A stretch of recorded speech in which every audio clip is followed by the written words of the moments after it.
Ketika Presiden Soeharto memulai pembangunan infrastruktur di era Orde Baru, Presiden Soeharto diuntungkan kita menghadapi dan mendapatkan bonansa minyak pada tahun 1974. Sekarang ketika Presiden Joko Widodo ingin melakukan dan mempercepat pembangunan infrastruktur, persoalannya adalah kita tidak mendapatkan booming itu lagi.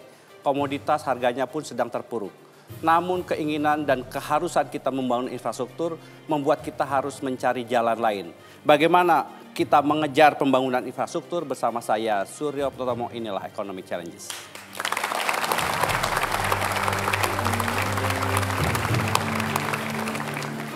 Seperti biasa, malam hari ini saya ditemani oleh rekan saya Leo Samosir. Leo, ya, Mas siapa saja tamu yang kita undang untuk membahas bagaimana mempercepat pembangunan infrastruktur ini? Ya, Mas Tommy dan pemirsa, malam ini Economic Challenges memperoleh kehormatan kehadiran narasumber. Yang pertama adalah Menteri Perencanaan Pembangunan Nasional, Kepala Badan Perencanaan Pembangunan Nasional atau Bappenas, Bambang Brojonegoro. Pak Bambang, selamat malam. Kemudian kalau Anda pemirsa yang hari-hari belakangan ini khususnya di Jalan Tol Jakarta Merak mengalami kemacetan, maka beliau ini salah satu yang perlu ditanyai karena beliau adalah Direktur Pengembangan PT Jasa Marga Terbuka, Hasanuddin. Pak Hasanuddin, selamat malam. Untuk melihat apakah memang pemerintah bisa membiayai infrastruktur dengan tetap aman, tidak lebih besar pasak daripada tiang, kita membutuhkan pendapat yang netral dari seorang ekonom. Karena itu telah hadir di tengah-tengah kita, ekonom Bank Permata Joshua Pardede. Bang Joshua, selamat malam. Dan juga nanti pemirsa akan bergabung bersama kita Direktur Utama dari PT Taspen yang akan nanti bergabung di segmen berikutnya. Mas Tommy. Baik, Leo, kita nanti coba bahas lebih dalam. Sebelum kita memulai diskusi, mari kita lihat tayangan berikut ini.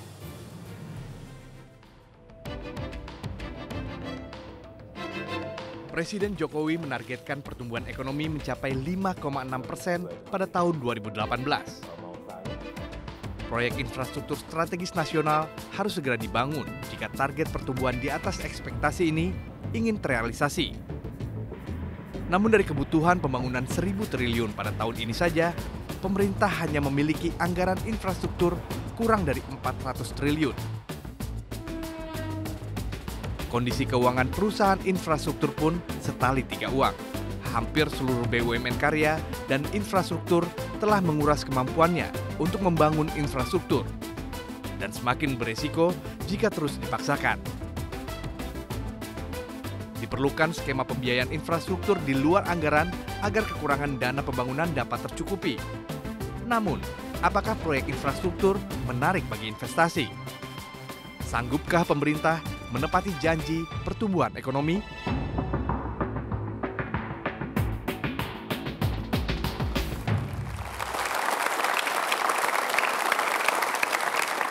Leo, kalau kita berbicara soal pembangunan infrastruktur, seberapa besar kebutuhan untuk melakukan itu sebetulnya?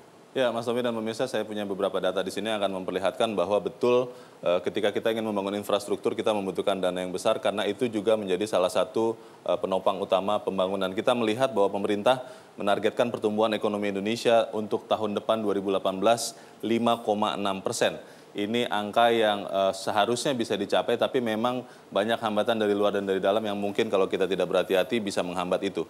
Kita melihat data berikut kami peroleh dari Peraturan Presiden nomor 3 tahun 2016 dan pernyataan dari Menko Perekonomian bahwa dari sekian proyek pemerintah harus memprioritaskan beberapa dan karena itu kemudian ada proyek-proyek strategis nasional. Profilnya ada sekitar 52 infrastruktur jalan tol dan non-tol, 19 infrastruktur kereta api. Kita melihat juga ada beberapa infrastruktur lain. Kita melihat ada 60 proyek bendungan. Ini sesuatu yang sering terlupakan karena memang ini juga membantu pertanian kita yang harusnya bisa membantu tercapainya target pertumbuhan.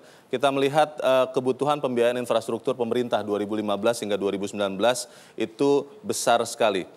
Sangkin besarnya sampai harus menggunakan satuan 1.000 triliun atau kuadriliun. Kita melihat bahwa hingga tahun 2019 pemerintah membutuhkan 4,8 kuadriliun atau 4.800 triliun rupiah pendanaan. Dan itu diharapkan dari APBN dan APBD sekitar 41%, kemudian swasta diharapkan bisa memberikan sumbangan 36%, 36,5%, dan BUMN 22,2%. Pertanyaannya, apakah itu sesuatu yang cukup besar. Kita melihat dari tahun ke tahun di dalam APBN, anggaran infrastruktur 2017 sudah lebih besar daripada tahun-tahun sebelumnya. Kita lihat di 2015 hanya sekitar 14% dari total belanja negara. Di tahun 2016 APBN perubahan itu 15,2%. Dan di tahun 2017 sudah hampir 20%, tepatnya 18,6%.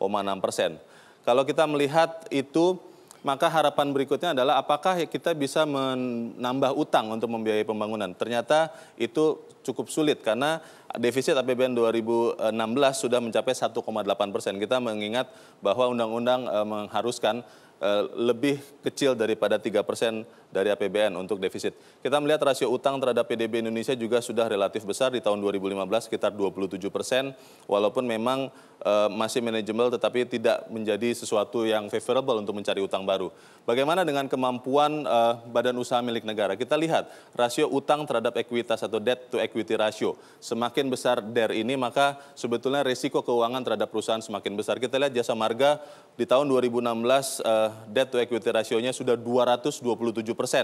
Angkasa Pura II ini yang membangun salah satunya Bandara Cengkareng Soekarno-Hatta itu baru 40%, Pelindo III di daerah Surabaya dan Timur Jawa 129%, PT KAI sudah 146% di tahun 2015. Kita lihat Pelindo II 289%, Adikarya 269%, PT PP Persero, Pembangunan Perumahan Persero sudah 189, Wijaya Karya 148, Waskita Karya sudah 266.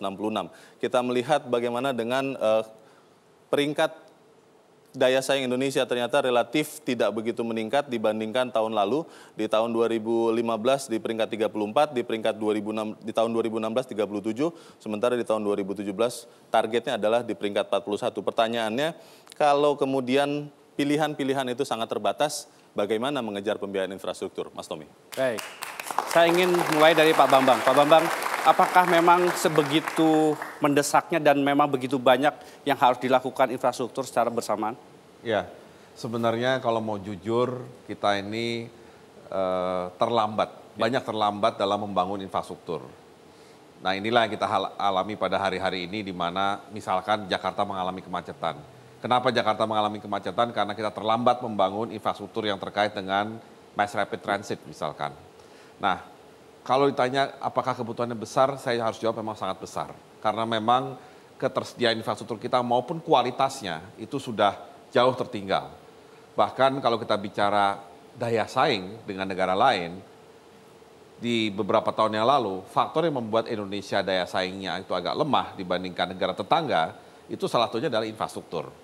Dan kita tahu persis yang namanya investor, asing maupun domestik, tidak akan dengan mudah mengeluarkan uangnya dan menanam investasinya kalau tidak didukung dengan infrastruktur yang mendukung. Pak Bambang, jadi sudah jelas kebutuhannya. 385 triliun yang dianggarkan Bappenas dalam perencanaan, memang ketika itu diperkirakan memang akan bisa dipenuhi oleh APBN kita. Sorry, ini angka yang berapa? Yang tahun 2017 kalau tidak salah dianggarkan 385 triliun. Oh, 2017, ya. Artinya begini, tentunya yang harus kita tanamkan mulai dari sekarang, membangun infrastruktur tidak harus bergantung kepada APBN.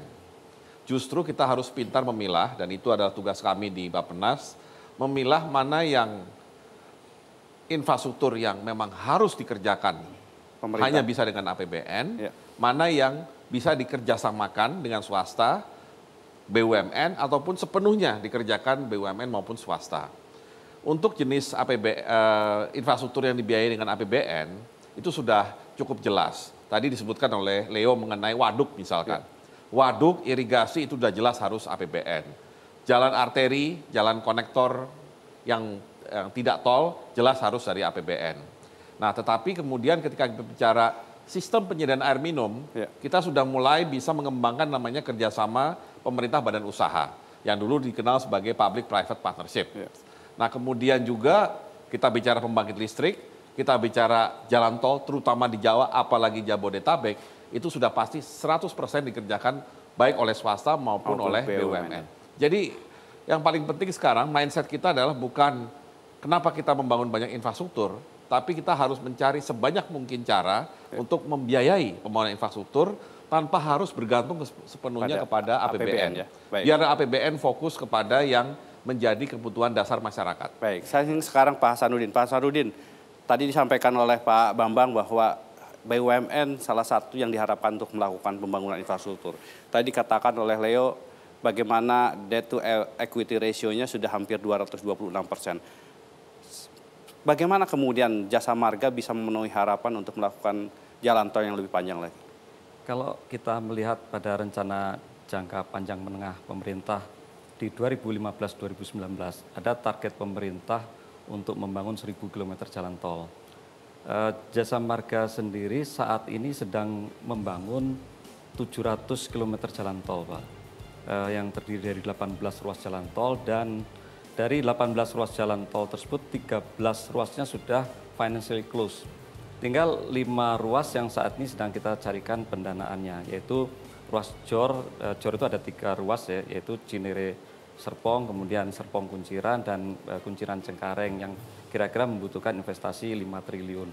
Ini saat ini sedang dalam proses tender menggunakan skema CPF, kontraktor pre-financing. Nah, begitu kita dapat melakukan award terhadap kontraktor, artinya that is financially close, selesai. Hanya tinggal 2 ruas, yaitu Pandaan Malang dan Manado Bitung, yang saat ini kita sedang mengubah skema yang tadinya menggunakan SKBDN, kita ubah menjadi kredit investasi biasa. Dan Pak Sanudin, apakah kemudian Jasa Marga akan mampu membayar berbagai macam pinjaman ataupun kredit yang diambil? Ada banyak skema ya. Pada prinsipnya kan pengembalian investasi itu kita bayar melalui pendapatan tol yang kita peroleh daily. Tapi di dalam instrumen keuangan ada banyak cara, Pak. Kita membayarnya seperti dengan kita bisa saja melakukan divestasi terhadap anak perusahaan yang kita miliki, dan juga kita bisa melakukan sekuritisasi terhadap pendapatan tol yang sekarang ini sedang kita proses, Pak. Baik, nanti saya ingin tanya Yosua. Bagaimana kemudian tadi Pak Bambang mengatakan mencari alternatif lain? Apa sih alternatif yang tersedia? Apakah dana pensiun, kemudian apa jam sostek bisa kita pergunakan untuk mempercepat pembangunan infrastruktur kita? Tapi kita harus jeda terlebih dahulu, jangan kemana-mana, tetaplah di Kanal Bisnis.